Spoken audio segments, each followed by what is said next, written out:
It's a lovely fall day. I think we're gonna stay inside today.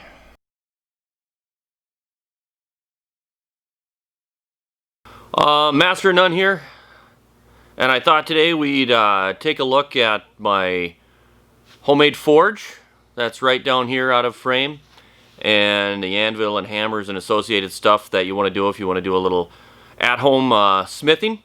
This is something that I put together, well, I suppose a few years back now. You know, it's something I was always interested in, but you know, you think that it's kind of unapproachable.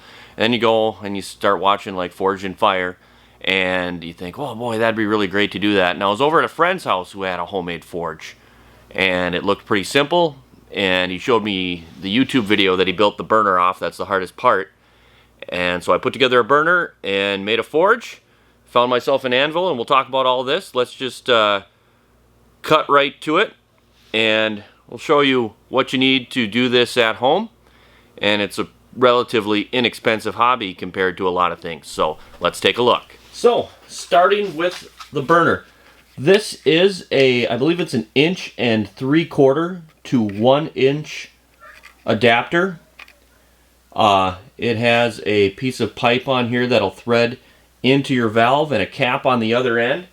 And on the bottom of that, I drilled a gas orifice with, I can't get that to focus right now, with this 60 gauge wire, you know, so a 60 wire gauge drill bit drilled through that as your gas orifice. Now you could also put in like a MIG welding tip in there in that hole for your orifice too, and maybe you'd get a little bit better performance. I can't attest to that. This is the only one of these things I have ever built.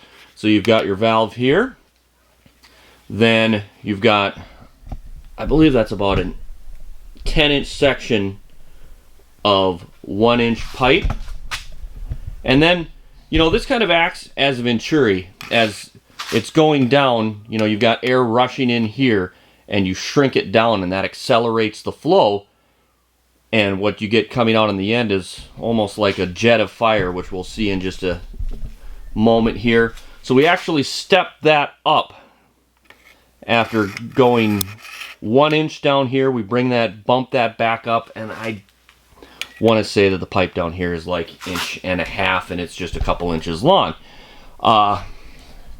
You also need an adjustable regulator.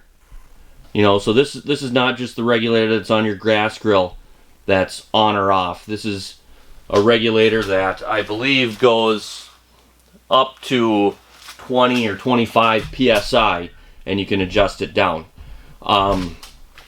For the forge itself, let's back out here. This was initially, let's do this. This was initially just a fire brick for the entire forge. I just made a box of fire brick and then measured it up and welded together this frame of angle iron for it.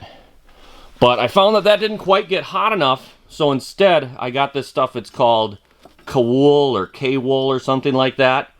I've only read about it on the internet, so I don't know how it's pronounced. And that insulates the whole thing a lot better, and I got more heat out of it. And it got to the point where I could do some forge welding in this thing, but I think I'd like to add a second burner to really kick it off. And I just laid some fire bricks on the bottom as a platform for it. So we'll light this thing off in a couple minutes and take a look at that.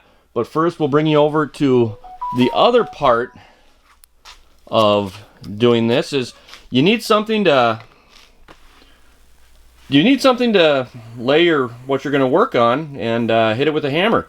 So I located and acquired an anvil, and this one is, if I remember right, it was from 1940. And when you're looking at anvils, and let's spin this around. when you're looking at anvils, they should have some kind of markings on there. This one's a Vulcan, kind of the Harbor Freight of anvils from back in the day, and you can see it's been abused, but it's still got some good edges in parts that make it still useful. And you know, you've got yourself a Hardy hole and a Pritchett hole there, and your horn, and this is really the best thing you can hit on is an anvil, I think. You know, people who make stuff out of like railroad ties and stuff like that, or rails, I mean, not the ties,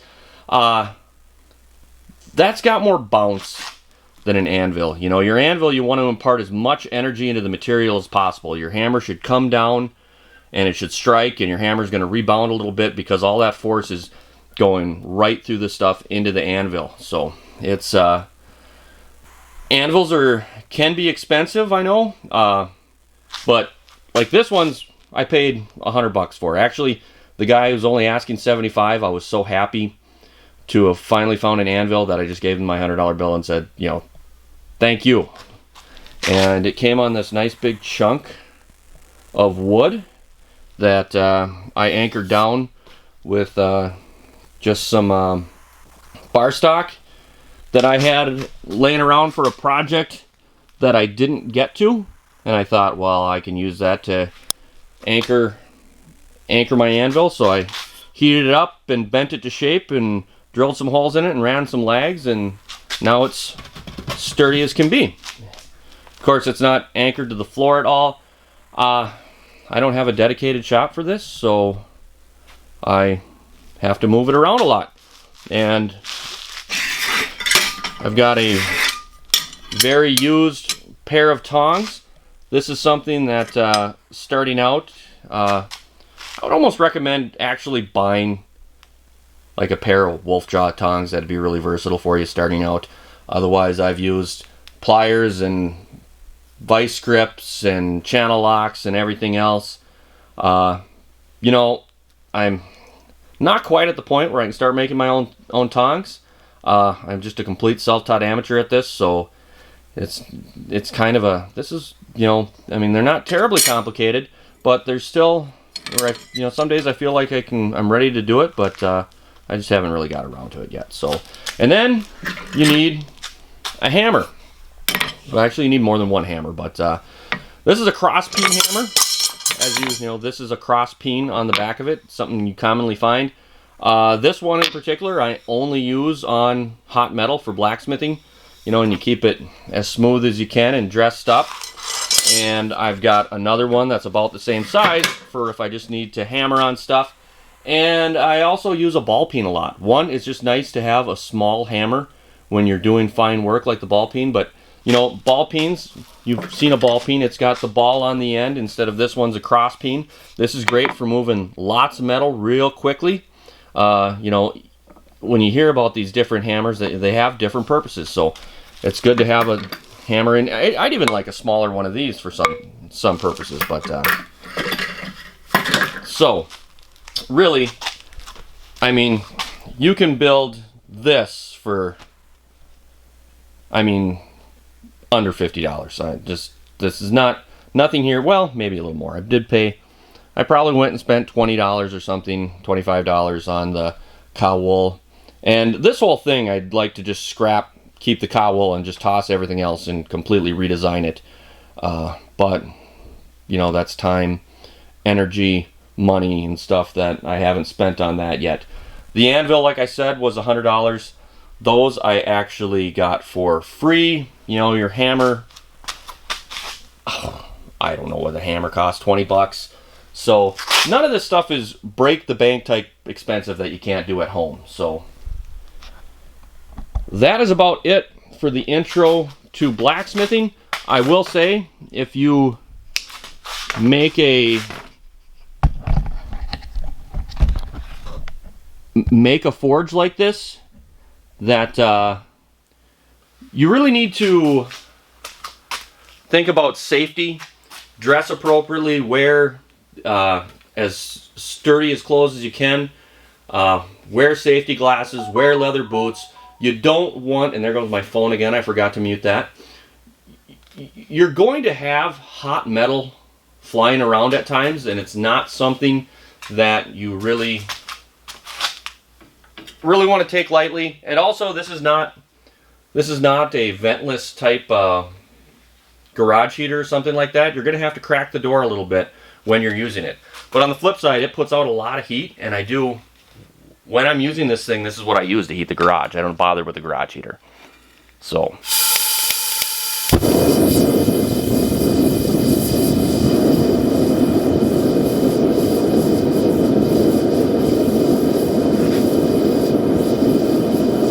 Now that's probably all you're going to be able to hear. I don't know if you're going to be able to hear me while that's on.